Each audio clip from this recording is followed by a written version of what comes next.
Vamos a orar, hermanos, para comenzar. Señor, te doy gracias por este día y gracias por ayudarnos en la semana. Gracias por estar con nosotros, Señor, y en medio de varias cosas, Señor, asuntos, luchas, batallas. Gracias por ser tú un Dios fiel.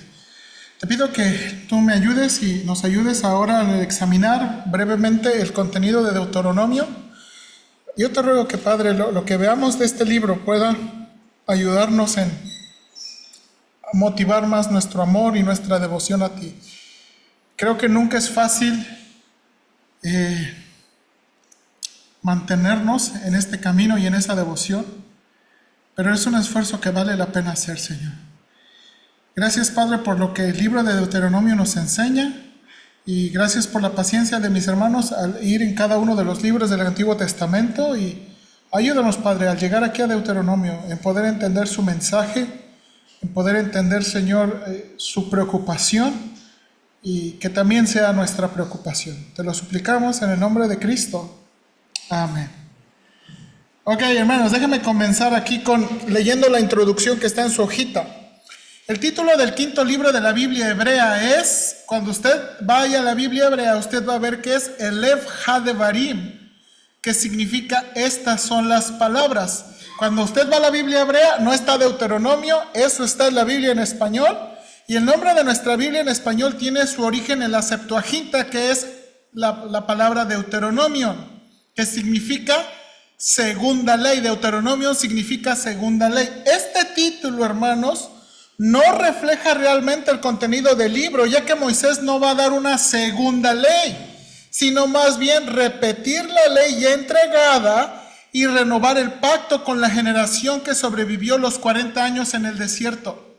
Deuteronomio es, junto con Génesis, Salmos e Isaías, uno de los 4 libros del Antiguo Testamento más citado, hermanos, en el Nuevo Testamento. Howe señala, en el centro de toda la investigación sobre Deuteronomio, publicada en las últimas décadas, se encuentra un fuerte énfasis en cómo el libro detalla la relación de pacto entre Dios e Israel y cómo esa relación se convierte en el catalizador para dar y recibir la revelación divina que guía la vida de Israel en la tierra prometida. Y déjame explicar eso de otra manera, a lo mejor de una manera muy sencilla que podemos entender. Mira aquí, por favor.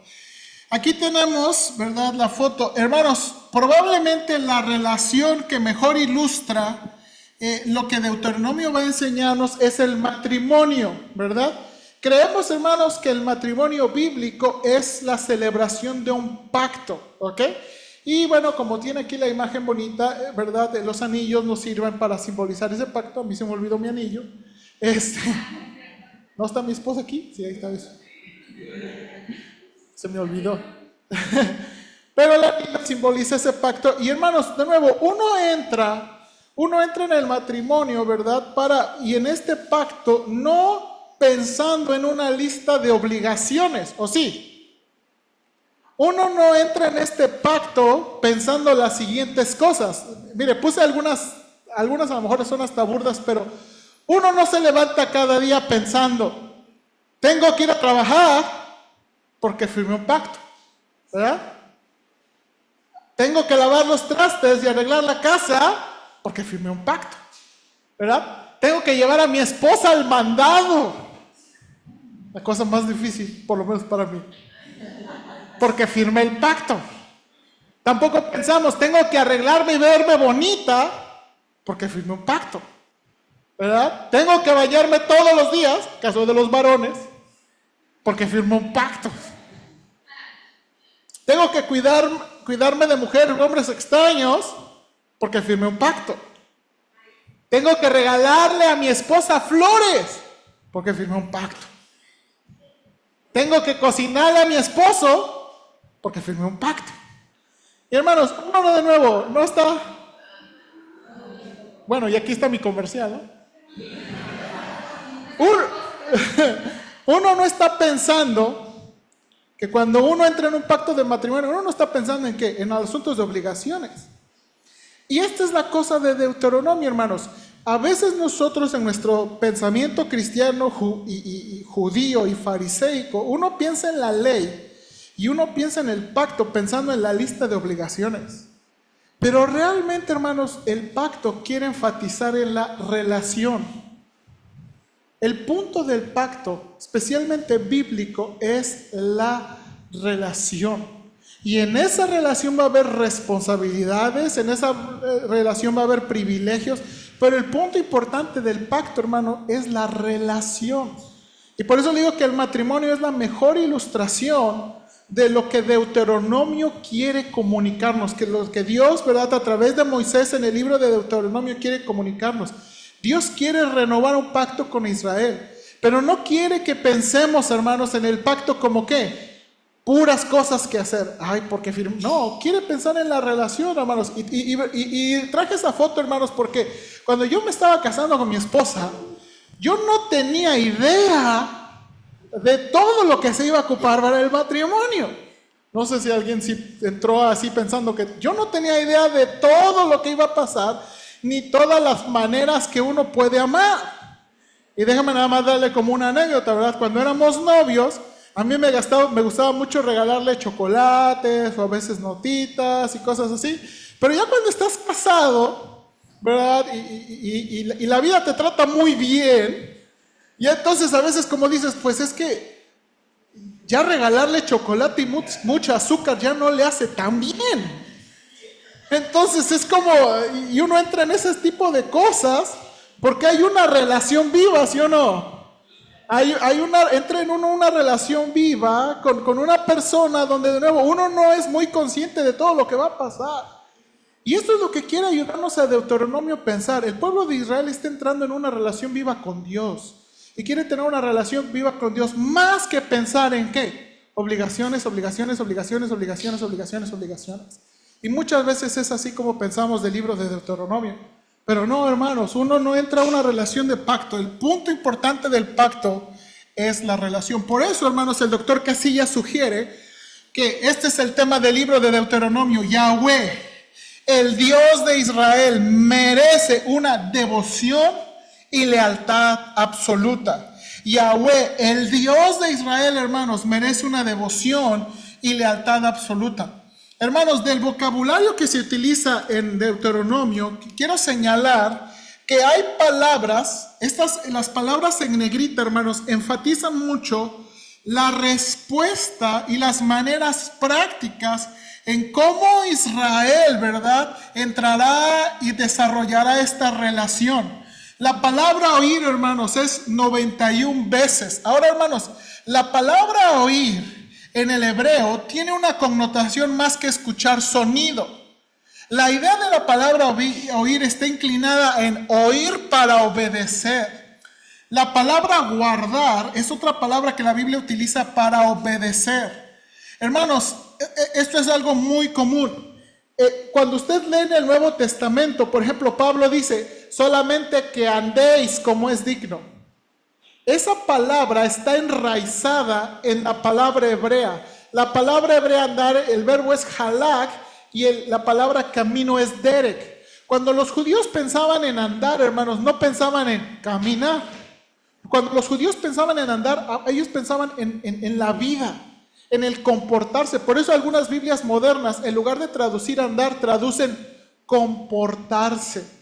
¿Okay? Que esa es la idea del antiguo. Entonces, cuando Dios dice que anden en mis caminos, no está hablando, sino que se comporten, que vivan en mis caminos. Luego, amar a Dios, servir a Dios y temer a Dios son otras partes importantes del libro de Deuteronomio. Este es el vocabulario junto con otras palabras que están en su hojita, que hermanos, que entran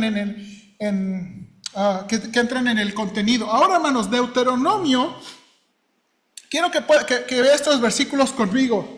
La estructura del libro de Deuteronomio. Hemos visto, hermanos, y es parte de lo que usted quiero que aprenda.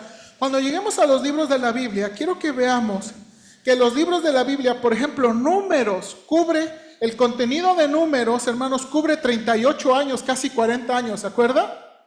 Bueno, con el libro de Deuteronomio, hermanos, parece ser que el libro de Deuteronomio fue un sermón que Moisés predicó probablemente en 2 o 3 ocasiones. Ahora, ¿cómo sabemos eso? En el libro de Deuteronomio vamos a encontrar este tipo de frases. Deuteronomio 1, estas son las palabras que habló Moisés. Deuteronomio 4:4, esta pues es la ley. Deuteronomio 5:1, oye los estatutos y decretos, mire, que yo pronuncio hoy. Esta frase es importante. Es como que Moisés está diciendo, yo les estoy diciendo algo ahorita. Deuteronomio 27, hermanos. Todos los mandamientos que yo os prescribo hoy. Y luego dice, estas son las palabras del pacto de Jehová, Deuteronomio 29. Y luego, fue Moisés y habló estas palabras a todo Israel y les dijo, este día. Entonces parece ser, hermanos, que Deuteronomio es un sermón que Moisés está predicando en 2 o 3 ocasiones.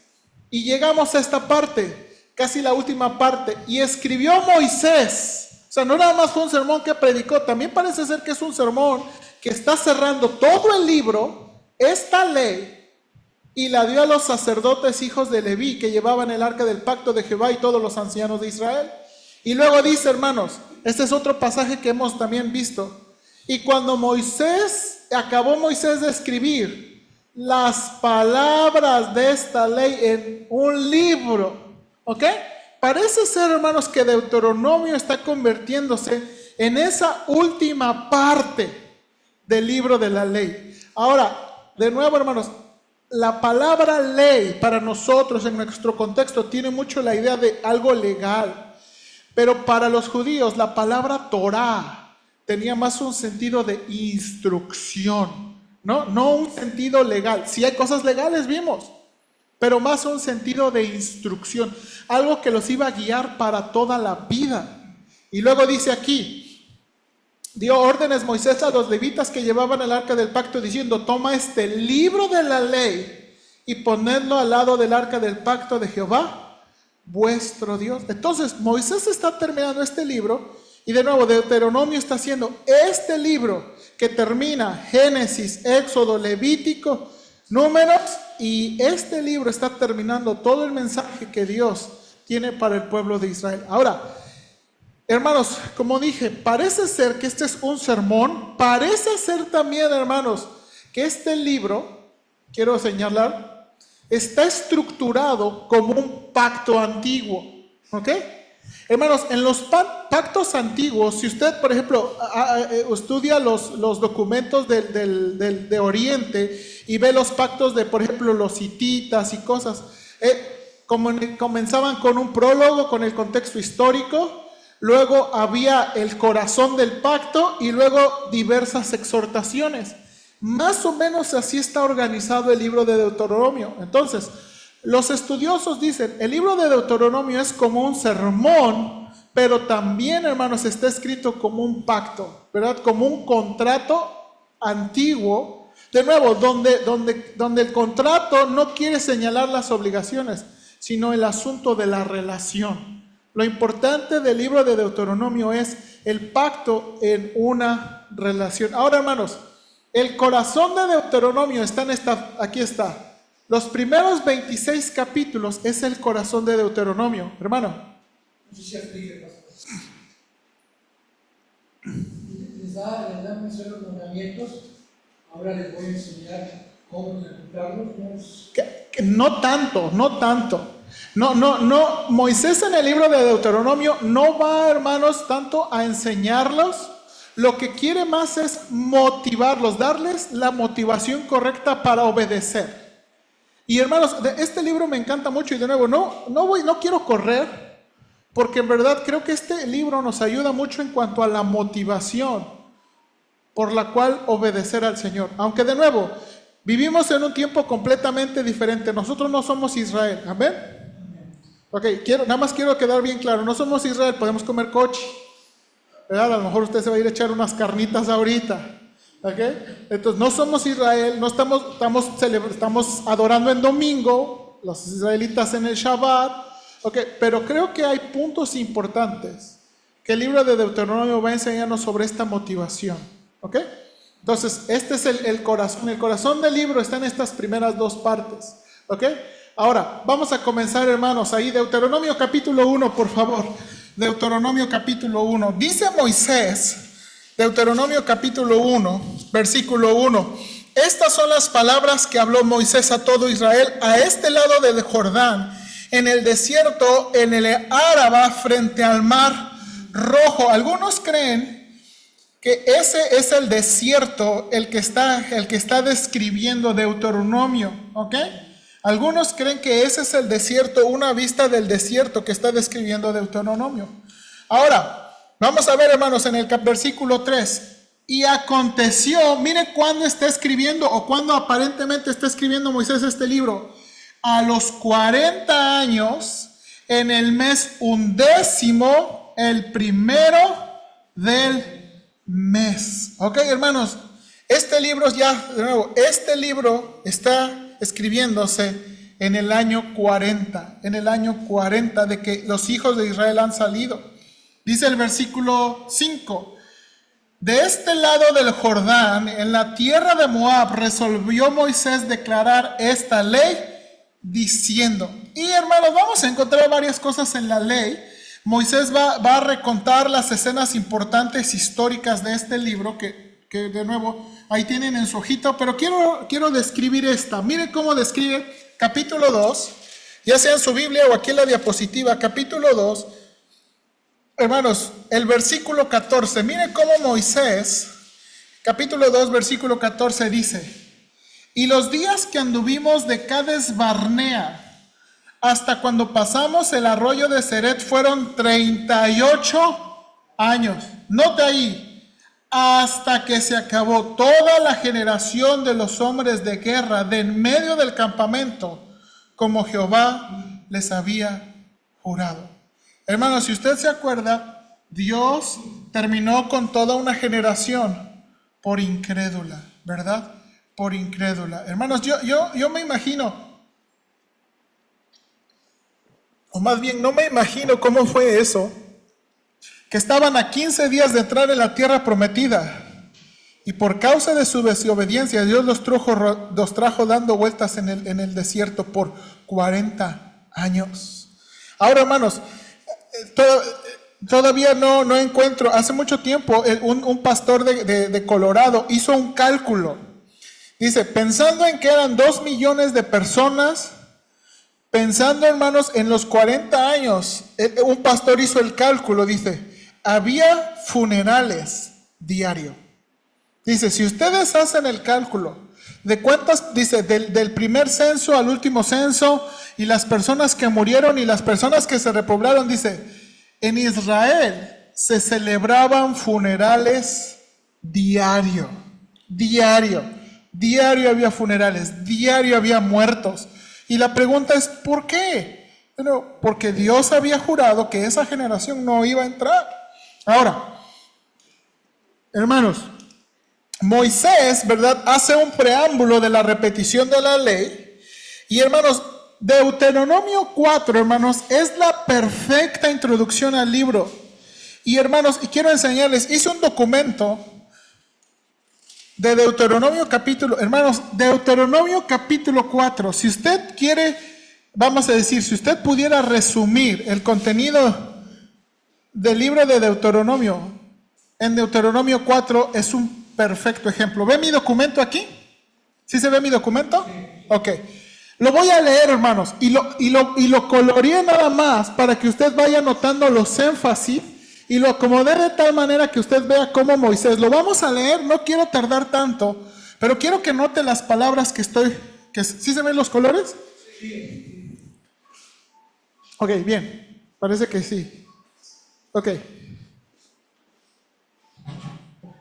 Dice, ahora pues, oh Israel, oye los estatutos y decretos que yo os enseño, para que los ejecutáis y viváis y entréis y poseéis la tierra que Jehová, el Dios de vuestros padres, os da. No añadiréis a la palabra que yo os mando, ni disminuiréis de ella, para que guardéis los mandamientos de Jehová vuestro Dios, que yo os ordeno. Y luego lanza una ilustración histórica. Vuestros ojos vieron lo que hizo Jehová con motivo de Baal Peor, que a todo hombre que fue en pos de Baalpeor destruyó Jehová tu Dios en medio de ti. Mas vosotros que seguiste a Jehová vuestro Dios, todos estáis vivos hoy. Mirad, todos los que están en rojito, es un mandamiento. Mirad que yo os he enseñado estatutos y decretos como Jehová mi Dios me mandó, para que hagáis así en medio de la tierra en la cual entráis para tomar posesión de ella.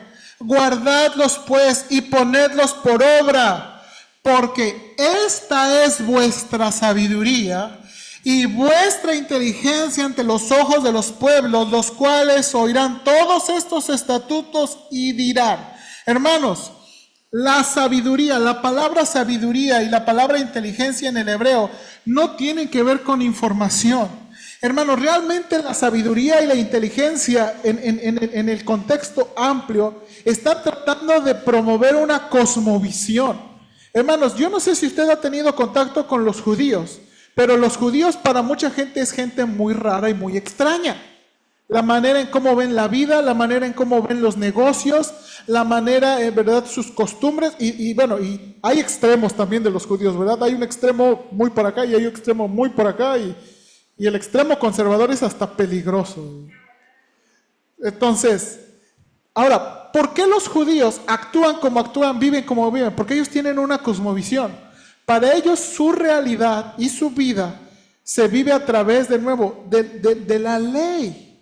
Y por eso es cuando Dios dice aquí, esta es vuestra sabiduría y vuestra inteligencia. Lo que yo les estoy describiendo en la ley de Dios es la manera en que ustedes cómo van a ver la vida, comportarse en la vida. Ahora, esta manera en que Dios está actuando con su pueblo, les está dirigiendo, va a llevar a los pueblos, note aquí por favor, son los pueblos alrededor, los amorreos, los heteos, los jebuseos, hermano, son esos pueblos los que van a decir, ciertamente pueblo sabio y entendido, nación grande es esta. Porque ¿qué nación grande hay que tenga a dioses tan cercanos a ellos como lo está Jehová nuestro Dios en todo cuanto le pedimos? ¿Y qué nación hay grande que tenga estatutos y juicios justos como es toda esta ley, Torá, que yo pongo hoy delante de vosotros? Por tanto, guárdate y guarda tu alma con diligencia para que no te olvides de las cosas que tus ojos han visto, ni se aparten de tu corazón todos los días de tu vida. Antes bien las enseñarás a tus hijos y a los hijos de tus hijos. Y aquí empieza de nuevo algo interesante. El día que estuviste delante de Jehová en Horeb, cuando Jehová me dijo, reúneme a el pueblo para que yo les haga oír mis palabras, las cuales aprenderán para temerme todos los días que vivieren sobre la tierra, y las enseñarán a sus hijos. Hermanos, noten por favor, son las palabras de Dios que Israel tiene que aprender para temerle, ¿ok? Para temerle. Es a través de las palabras que Dios, que el pueblo va, y las tienen que enseñar a los hijos. Dice versículo 11, y os acercaste y os pusiste al pie del monte, y el monte ardía con fuego hasta en medio de los cielos, con tinieblas, nube y oscuridad. Y habló Jehová con vosotros en medio del fuego. Oísteis la voz de sus palabras, mas a excepción de oír la voz, ninguna figura visteis. Y él os anunció su pacto, el cual os mandó poner por obra los 10 mandamientos, y los escribió en 2 tablas de piedra. A mí también me mandó Jehová en aquel tiempo que os enseñase los estatutos y juicios, para que los pusieseis por obra en la tierra, a la cual pasáis a tomar posesión de ella.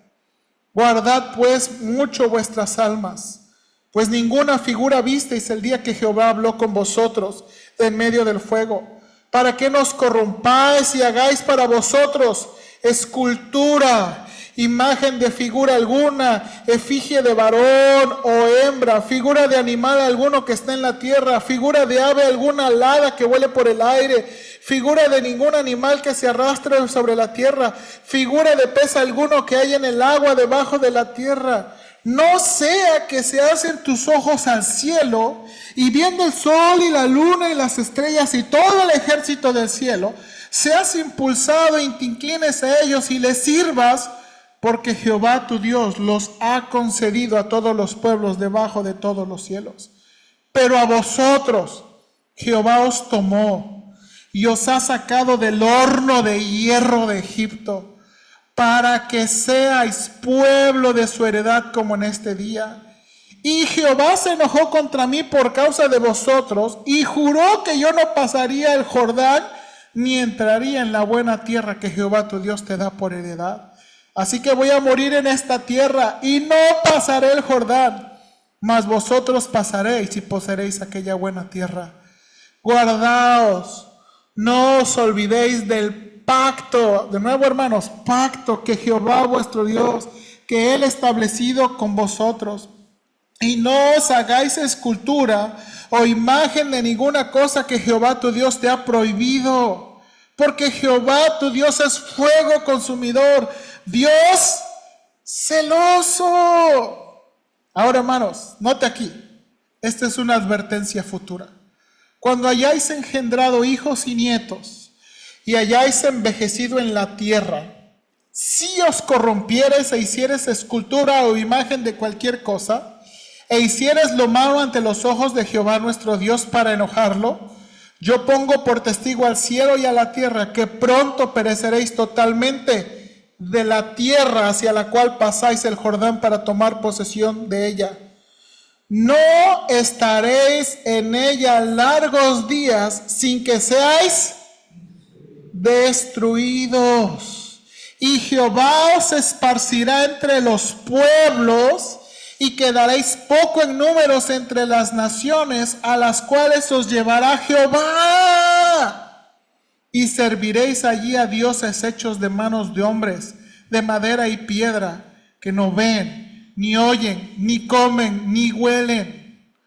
Mas si desde allí buscares a Jehová tu Dios, lo hallarás. Si lo buscares de todo tu corazón y de toda tu alma, cuando estuvieres en angustia y te alcanzaren todas estas cosas, si en los postreros días te volvieras a Jehová tu Dios y oyeres su voz, porque Dios misericordioso es Jehová tu Dios, no te dejará ni te destruirá, ni se olvidará del pacto que le juró a tus padres. Hermanos, yo no sé cuántos de ustedes saben la historia del pueblo judío, pero parece ser que está describiendo toda la historia del pueblo judío. Hermanos, el pueblo judío nunca ha podido vivir largo tiempo en paz en su tierra. ¿Por qué? No por los pueblos enemigos, por su infidelidad al pacto. Es por su infidelidad al pacto. Sigue diciendo Moisés: ¿por qué preguntas ahora si en los tiempos pasados que han sido antes de ti, desde el día que creó Dios al hombre sobre la tierra, si de un extremo del cielo al otro se ha hecho cosa semejante a esta gran cosa, o si haya oído otra como ella? ¿Ha oído pueblo alguno la voz de Dios hablando del medio del fuego como tú la has oído sin perecer?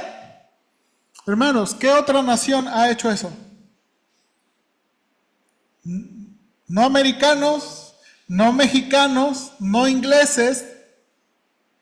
¿O ha intentado Dios venir a tomar para sí una nación en medio de otra nación con pruebas, señales, con milagros, con guerra, y mano poderosa y brazo extendido y hechos aterradores, como todo lo que hizo con vosotros Jehová vuestro Dios en Egipto ante tus ojos? A ti te fue mostrado, para que supieses que Jehová es Dios y no hay otro fuera de él. Desde los cielos te hizo oír su voz para enseñarte, y sobre la tierra mostró su gran fuego, y has oído sus palabras en medio del fuego. Y por cuanto él amó a tus padres, escogió a su descendencia después de ellos, y te sacó de Egipto con su presencia y con su gran poder, para echar de delante de tu presencia a naciones grandes y más fuertes que tú, y para introducirte y darte su tierra por heredad, como hoy. Aprende pues hoy y reflexiona en tu corazón: Jehová es Dios, arriba en el cielo, abajo en la tierra, y no hay otro.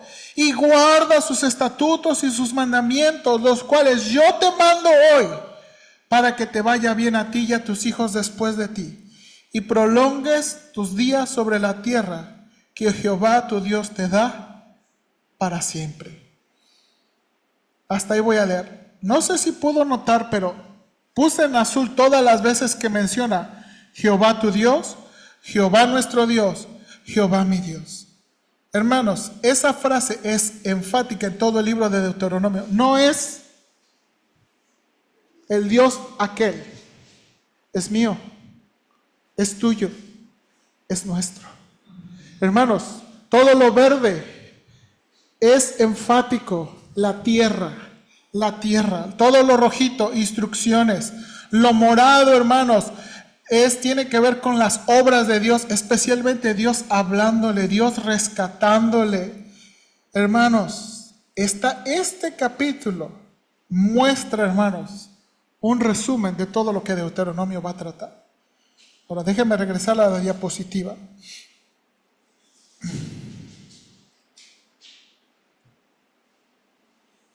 ¿Todavía está conmigo?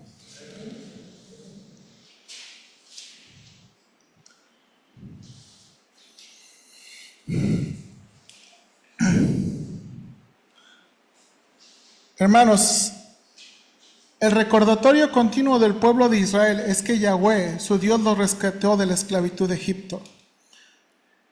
El doctor Leighton Talbert, llama al Éxodo, hermanos, el evento central del Antiguo Testamento.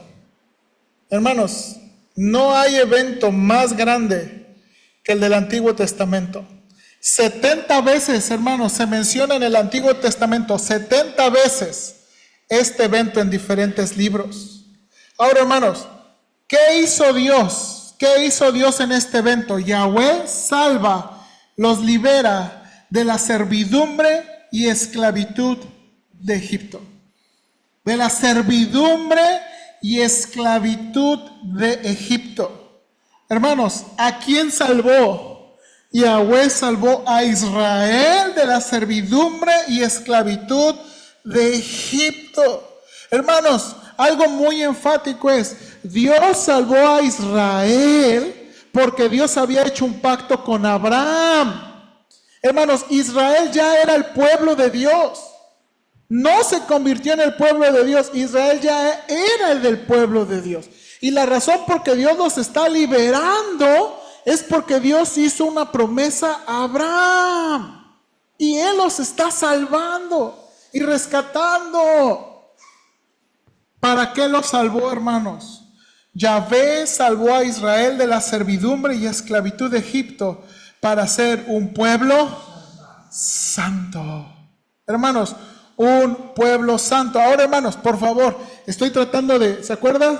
Quiero fulminar toda la idea mala que tenemos de la santidad. La palabra santo, ahora acuérdense, es un pueblo escogido. Es un pueblo diferente. No tiene que ver con un pueblo que no peca. No tiene que ver con un pueblo que es religioso. Tiene que ver con ¿qué? Un pueblo que se parece al Señor, que refleja la persona de Dios en sus tratos. Acuérdense, el pueblo de Israel era santo no nada más por sus sacrificios. El pueblo de Israel se iba a convertir santo en todas las maneras, ¿se acuerdan? No poniendo tropiezo a los ciegos, ¿verdad? Cuidando bien a los siervos, dejando parte de la cosecha a los huérfanos y a las viudas. O sea, el pueblo de Israel en todas las esferas que iba a demostrarse. ¿Por qué? Porque la santidad era un reflejo de Dios.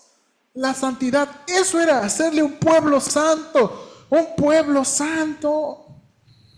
Ahora, hermanos, nótese que Deuteronomio 4 reafirma el propósito o los propósitos misionales de Israel y el establecimiento del reino de Dios. Hermanos, no se nos olvide que el tema del Antiguo Testamento es el reino de Dios. Israel, hermanos, sería una nación santa que atraería a las naciones a Yahweh, el único Dios vivo y verdadero, por sus leyes aplicadas en cada esfera de la vida humana. Hermanos, Dios siempre ha tenido en mente las naciones. ¿Usted cree eso? Dios ama a todas las naciones. Dios ama a todos los pueblos. Hermanos, en verdad, de toda la tierra, Dios ama a todos los pueblos. Siempre ha amado a todos los pueblos. Y Dios quería en aquel tiempo que Israel Hermanos, Israel nunca fue mandado a evangelizar o predicar el evangelio. En el Antiguo Testamento, hermanos, el modo de atraer a las naciones era ¿qué? Por las leyes aplicadas. La gente debía ver lo diferente que era Israel. Ese era el método de Dios en el Antiguo Testamento. Este fue el método de Dios en el Antiguo Testamento. Hermanos, Israel poseería la tierra como un regalo de Dios para establecer su reino. Acuérdense, hermanos, nuestro pensamiento moderno separa mucho, hermanos, a veces lo material de lo inmaterial. Cuando nosotros pensamos en las bendiciones de Dios, hermanos, a veces los pensamos en términos muy espirituales, a veces los pensamos en términos muy materiales. Pero cuando Israel está pensando en que Dios va a establecer su reino en la tierra, no están pensando en forma espiritual. Ellos realmente están pensando en ¿qué? En una tierra. Dios va a establecer un reino. Y un reino tiene que tener un rey, tiene que tener una manera de gobernarse y tiene que tener ¿qué?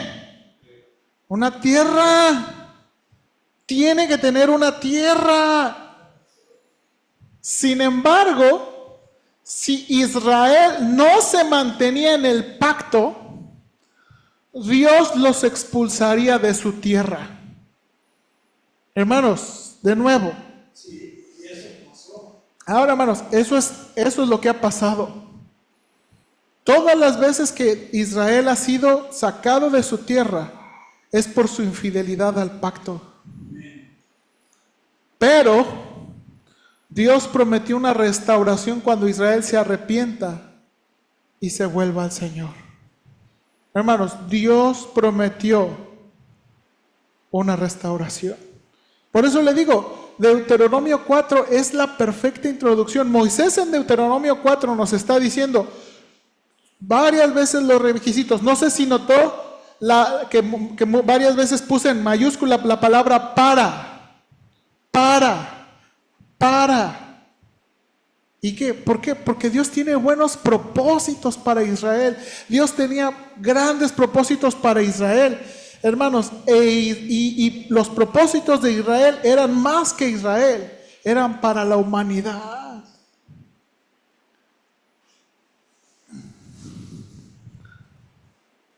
Y esto nos recuerda lo que vimos en la escuela dominical. Les anticipé, hermanos, en la escuela dominical. Una de las cosas constantes que tenía que recordar Israel es esto, lo que nosotros tenemos que recordar. Cristo solamente salva pecadores. Hermanos, Cristo solamente salva a pecadores.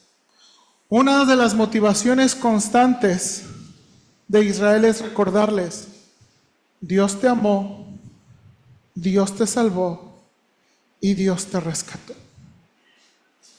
Hermanos, esto es lo que el Señor Jesucristo le está diciendo a los fariseos en Marcos capítulo 2. Vimos en la escuela dominical, vienen los fariseos y le dicen al Señor, porque el Señor está con publicanos. Hermanos, probablemente ahí había gentiles, había, ¿verdad? Aparte Leví, como eran gente romana, a lo mejor había prostitutas, no sabemos qué tipo de gente había en esa fiesta.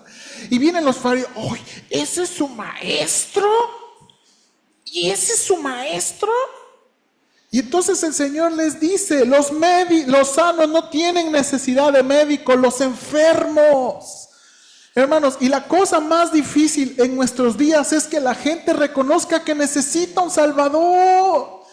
Hermanos, el primer paso para que una persona sea salva es que necesita reconocer que es pecadora, perdida, sin Cristo. Es por eso que el Señor les dijo a los fariseos, los sanos no tienen necesidad de médicos, los enfermos. Yo he venido a llamar no a justos, sino a pecadores. Porque, hermanos, si cada persona no reconoce su condición, usted está lejos de la salvación.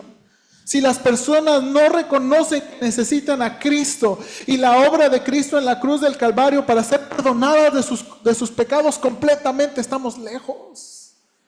Y esa es la razón, Cristo solamente salva a pecadores. Y de nuevo, ¿por qué? Porque no todos se reconocen como pecadores. Ahora, hermanos, esta es la cosa difícil. Y quiero enseñarle un video como ilustración. Para muchos de nosotros, bueno, me estoy incluyendo, pero la verdad no es mi caso. Algunos de ustedes vinieron a Cristo desde el mundo. Y su vida fue transformada 360. O 180, perdón. 360 es toda la vuelta. 180. Pero algunos de nosotros, yo nací en un hogar cristiano. Yo sospecho que mi papá tomaba, todos mis tíos tomaban y murieron, 2 tíos murieron de alcohólicos. Yo no sé cómo fue la vida de mis papás. Esa es la parte oculta. Y creo que va a parecer oculta hasta que me muera o se mueran ellos. Pero yo nací en una familia cristiana. Y aunque hice cosas que me avergüenzo mucho, hermanos, mucho, no me tocó como algunos de ustedes. Y esta es una de las cosas que quiero enseñarle este video, de la conversión de Martín Lutero. Para enseñarnos, hermanos, que a veces uno puede ser muy justo y aún así sentir que no hemos sido salvos. Esta es la fascinante historia de conversión a través de la lectura de la Biblia que experimentó Martín Lutero.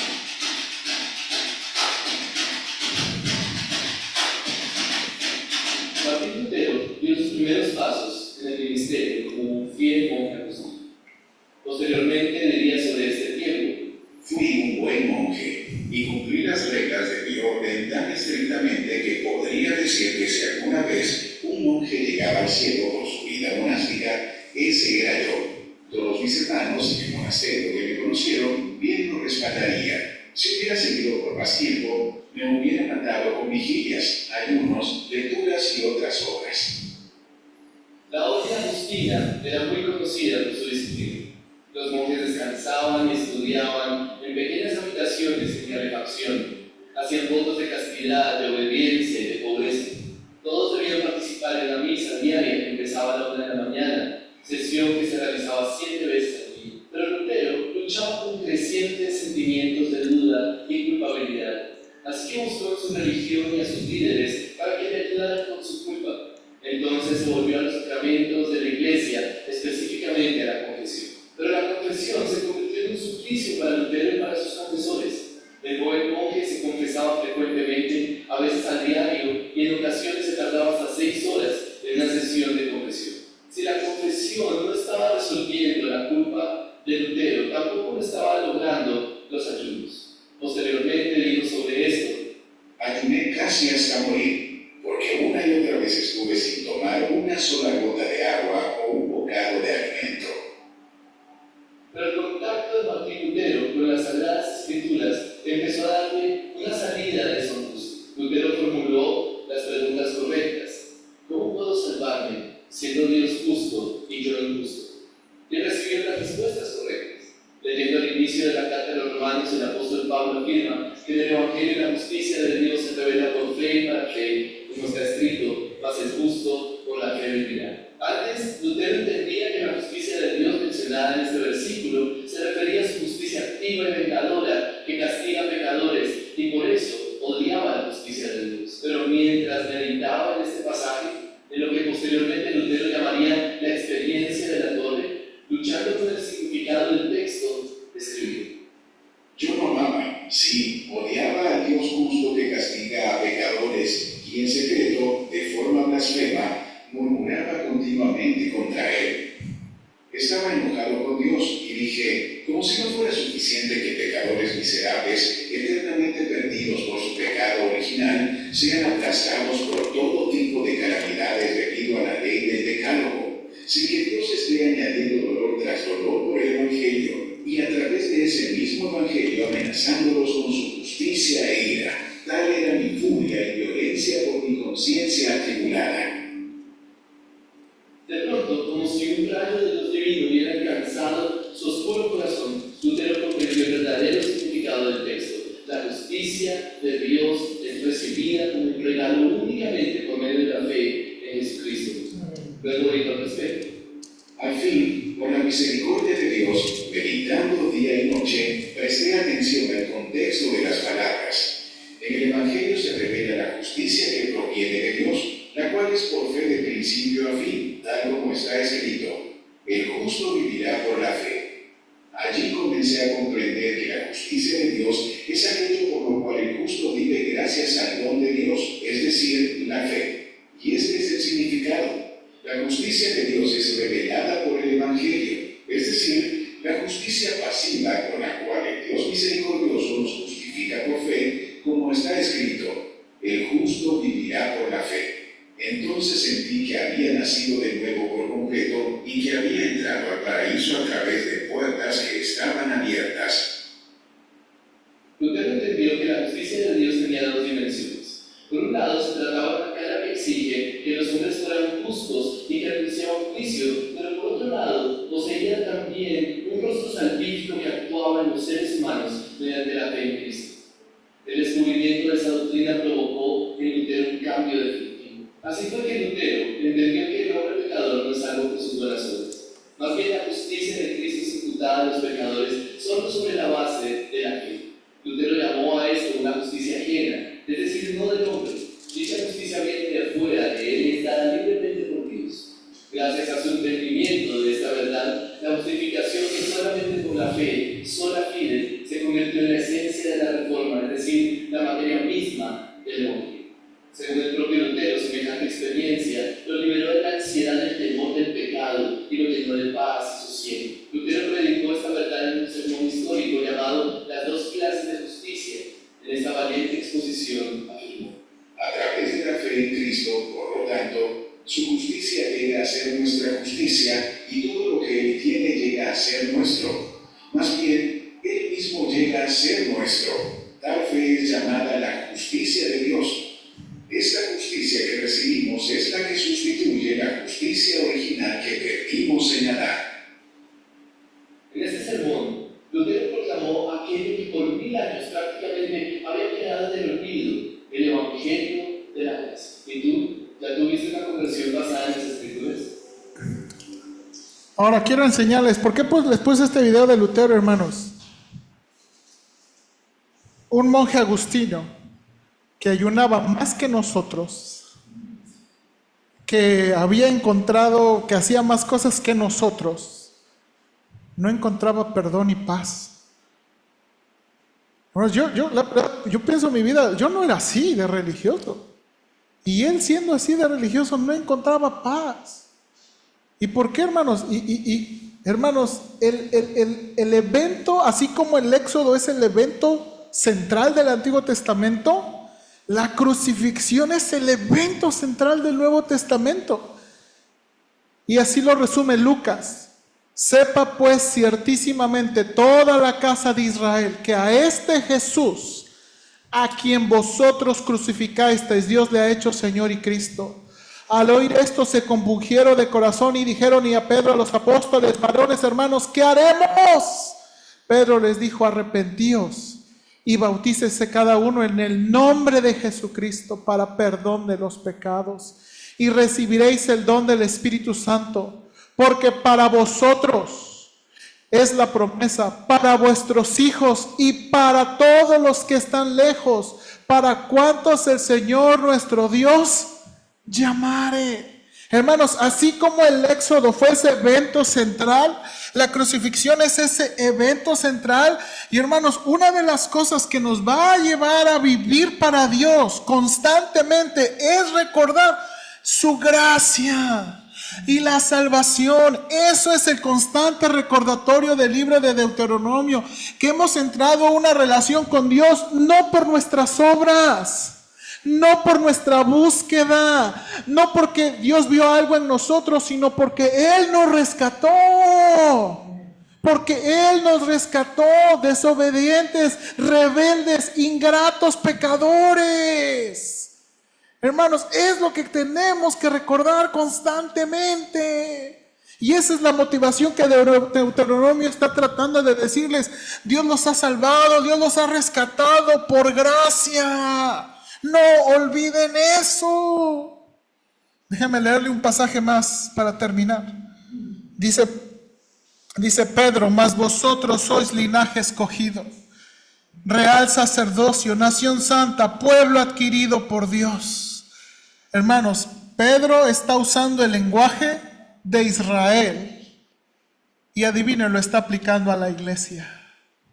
Le está hablando a los gentiles, judíos y gentiles, y le está diciendo: ustedes son linaje escogido, real sacerdocio, nación santa, pueblo adquirido por Dios, para que anunciéis las virtudes de aquel que os llamó de las tinieblas a su luz admirable. Vosotros que en otro tiempo no erais pueblo, pero que ahora sois pueblo de Dios, que en otro tiempo no habíais alcanzado misericordia, pero ahora habéis alcanzado misericordia. Hermanos, Dios requiere una devoción completa, una lealtad absoluta. Y hermanos, la única manera, o uno de los primeros pasos para desarrollar, es recordar que Cristo solamente salva a pecadores.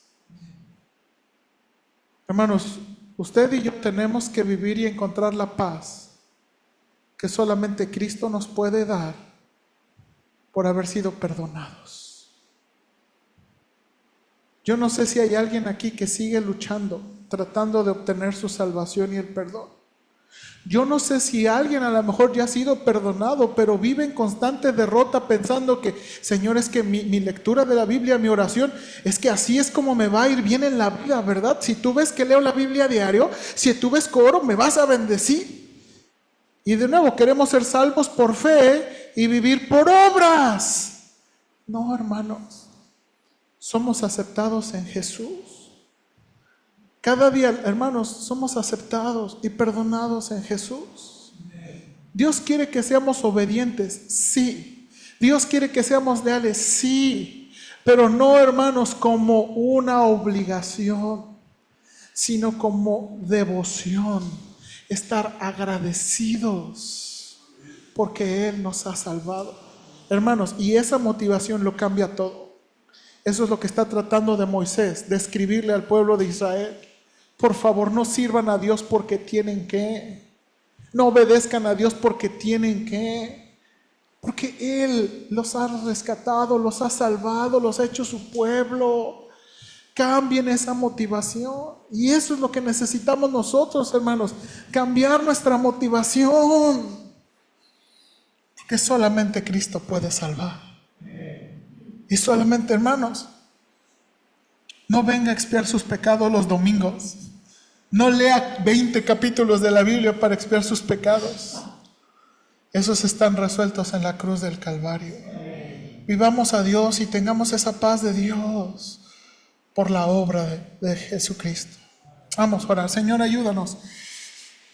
No avancé donde quería avanzar, pero quería mostrar este punto importante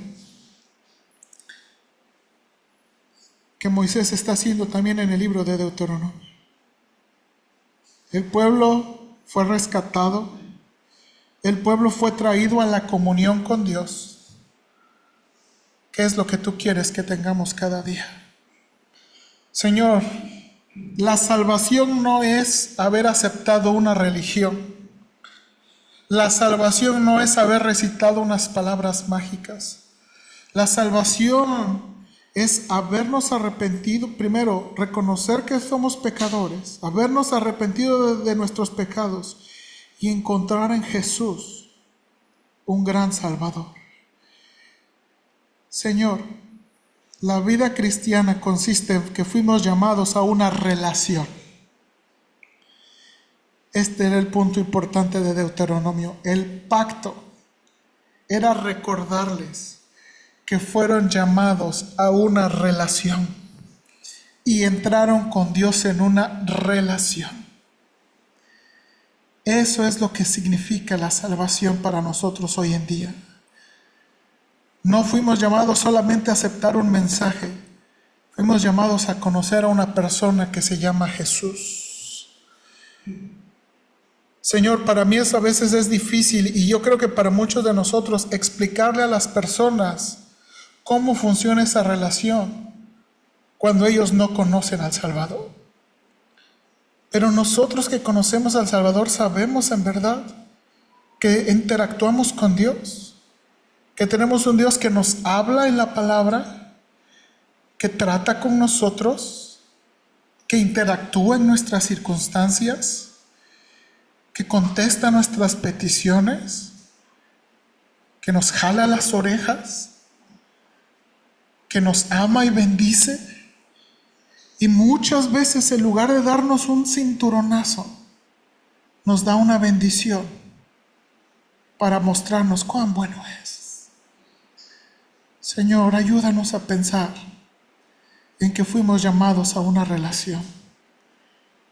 Fuimos llamados a una relación. Y que ahora tenemos paz y perdón por Cristo y no por nuestros ejercicios y religión. Ayúdanos a tener una motivación diferente, Señor, para vivir la vida cristiana. Ese es el punto que Moisés va a hacer en Deuteronomio, que la motivación más grande para obedecer a Dios radica en amar a Dios.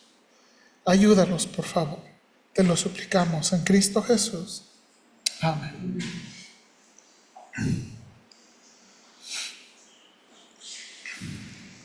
Bien, hermanos, vamos a terminar. Hermano Juan, si me ayuda, vamos a poner el himno, vamos a cantar 2 estrofas del himno que estamos aprendiendo, hermanos.